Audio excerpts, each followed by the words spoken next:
పెళ్ళి కుదిర్చే ప్రయత్నం చేయడం, విడిపోతున్నటువంటి జంటల్ని కలిపే ప్రయత్నం చేయండి. ఈ రోజుల్లో విడదీసే ప్రయత్నాలు ఎక్కువగా కనిపిస్తూ ఉన్నాయి ఈగోల వలన. అది కాకుండా జంటల్ని కలిపే ప్రయత్నం చేయండి. ఎవరికైనా పెళ్ళి కాలేదు, మీ అబ్బాయికో మీ అమ్మాయికో పెళ్ళి కావటం లేదు అంటే, మీరు మీ చుట్టుపక్కల మీ బంధువులు, మిత్రులు, స్నేహితులు, ఇరుగు పొరుగు ఉంటే వారికి మీకు తోచినటువంటి సహాయం చేసి పెళ్లి కుదిర్చే ప్రయత్నం చేయండి. మీ చుట్టుపక్కల మీకు తెలిసినటువంటి వాళ్ళ కాపురాలు విడిపోతూ ఉంటే మీరు వాళ్ళని కలిపేటువంటి ప్రయత్నం చేయండి. సర్దిబాటు చేయండి, సర్ది చెప్పండి, సహకరించండి, వాళ్ళకి ఒప్పందం చేయండి, ఏదో ఒక రకంగా చేసి కాపురాన్ని నిలబెట్టండి. అలా విడిపోయేటువంటి దంపతుల్ని కలిపారనుకోండి, మీకు విడిపోయేటువంటి దోషాలు పోతాయి. ఇదివరకెప్పుడో ఏదో జన్మలో చేసినటువంటి దోషాలు పోతాయి.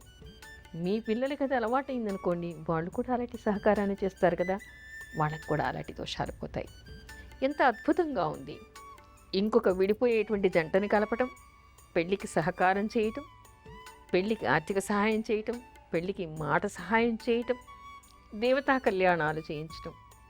మీరు ఎక్కడికో వెళ్ళి 50,000 లక్షలు పెట్టి మరి పరిహారాలు చేయక్కర్లేదు. ఇవి చేసినా మీకు మీ పిల్లలకు ఉండేటువంటి దోషాలు పోయేటువంటి అవకాశం ఏర్పడుతుంది. మీ పిల్లల కాపురాలు విడిపోకుండా ఉండేటువంటి అవకాశం ఏర్పడుతుంది.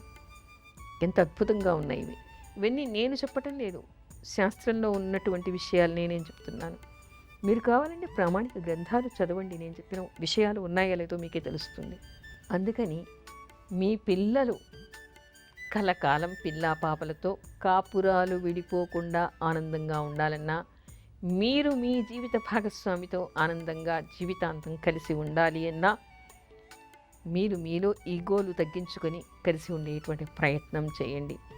గడ్డు పరిస్థితులు ఏర్పడినప్పుడు మీరు ధైర్యం కూడగట్టుకుని ఈశ్వరుణ్ణి, అమ్మవారిని ఆరాధిస్తూ అర్ధనారీశ్వర స్తోత్రం చదువుతూ ఇతరుల పెళ్ళిళ్ళు కుదర్చడానికి, పెళ్ళికి సహాయం చేయడం, దేవతా కళ్యాణాలు చేయించడం, విడిపోయేటువంటి దంపతుల్ని కలపడం లాంటి ప్రయత్నాలు చేయండి.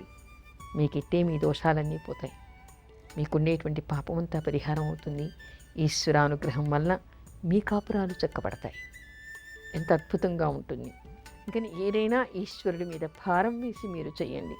అప్పుడు మీరు చేసేటువంటి ప్రయత్నాలు కూడా ఫలిస్తాయి. విడిపోయేటువంటి దంపతులు కలిసేటువంటి అవకాశం ఏర్పడుతుంది.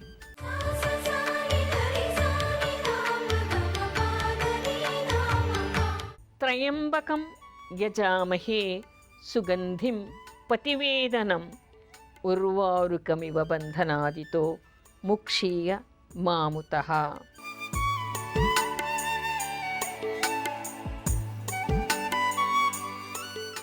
ఈ మంత్రాన్ని అమ్మాయిలు చదువుకోవచ్చు. ఇక్కడ పతివేదనం అనే దగ్గర పత్ని వేదనం అని మార్చి అబ్బాయిలు కూడా చదువుకోవచ్చు.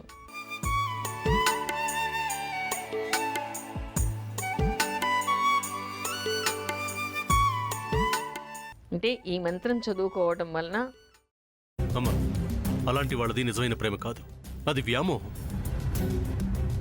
ఎగ్జాక్ట్లీ చిన్నత్త, నిజంగా ప్రేమించుకున్న వాళ్ళు అలా చేయరు. ఎంత మనసు విరిగిపోతే కన్న కూతుర్ని పట్టుకొని మా దృష్టిలో చచ్చిపోయా ఉంటుందా తల్లి?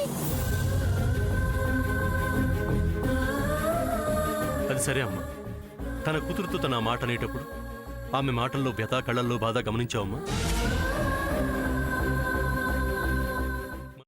పెద్దబాబుకు బర్త్డే విషెస్ చెప్పు కూడా వెళ్ళాం కదా. ఊరికే ఎలా కాలిపోతుంది? మంట పెడితేనో పడితేనో తగలబడుతుంది.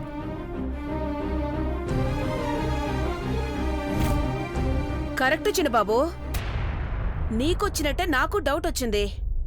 పార్వతే షర్టును తగలబెట్టిందనుకుంటా.